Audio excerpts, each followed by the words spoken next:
বাংলাদেশের আলোচিত সমালোচিত নায়িকা পরিমণির বিরুদ্ধে গ্রেফতারি পরোয়ানা জারি হয়েছে। ব্যবসায়ী নাসিরউদ্দিন মাহমুদকে মারধর, ভাঙচুর ও ভয়ভীতি দেখানোর মামলায় চিত্রনায়িকা পরিমণির বিরুদ্ধে অভিযোগ গঠন করেছেন আদালত। এর মধ্য দিয়ে এই মামলায় তার আনুষ্ঠানিক বিচার শুরু হয়েছে। এছাড়া আদালতে উপস্থিত না হওয়ায় তার বিরুদ্ধে গ্রেফতারি পরোয়ানা জারি হয়। রোববার ঢাকার চিফ জুডিশিয়াল ম্যাজিস্ট্রেট আদালত শুনানি শেষে এই আদেশ দেন। আসামি পক্ষের আইনজীবী নীলাঞ্জনা রিপাত সুরভি এই তথ্য জানিয়েছেন। আদালত সূত্রে জানা গেছে, এদিন অভিযোগ গঠনের শুনানির জন্য ধার্য ছিল, তবে অসুস্থ থাকায় পরিমণি আদালতে হাজির হননি। এজন্য তার আইনজীবী সময় চেয়ে আবেদন করেন।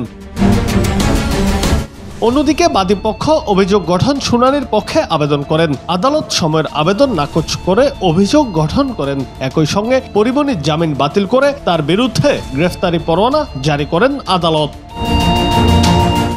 এর আগে নাসিরউদ্দিন মাহমুদকে মারধর, ভাঙচুর ও ভয়ভীতি দেখানোর সত্যতা পেয়ে গত বছরের 18 মার্চ মামলার তদন্তকারী কর্মকর্তা ও ঢাকা জেলার পিবিআই পরিদর্শক মোহাম্মদ মনির হোসেন আদালতে তদন্ত প্রতিবেদন দাখিল করেন। পরে একই বছরের 18 এপ্রিল আদালত পুলিশ ব্যুরো ইনভেস্টিগেশনের দেওয়া তদন্ত প্রতিবেদন গ্রহণ করে পরিমণিকে হাজির হতে সমন জারি করেন। এরপর গত 26 জুন আদালতে আত্মসমর্পণ করে জামিন পান পরিমণি। তার আগে 2022 সালের 6 জুলাই আদালতে মামলাটি করেন ঢাকার সাভারের বোট ক্লাবের পরিচালক নাসিরউদ্দিন মাহমুদ।